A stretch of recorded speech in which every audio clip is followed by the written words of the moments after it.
Bayangin kalau musuhnya kentang goreng mutan di pasar kota Wakandri. Tiba-tiba muncul monster raksasa berbentuk kentang goreng berapi.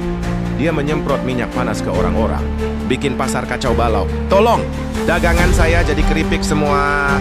Di tengah kekacauan itu, Tung Tung malah muncul dengan santainya sambil pegang HP, selfie di depan monster.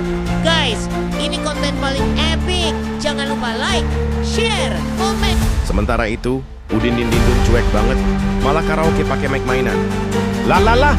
Biar semangat dulu sebelum perang. Kalau kamu diserang monster kentang, lari atau selfie dulu? Tulis di komen dan jangan lupa subscribe.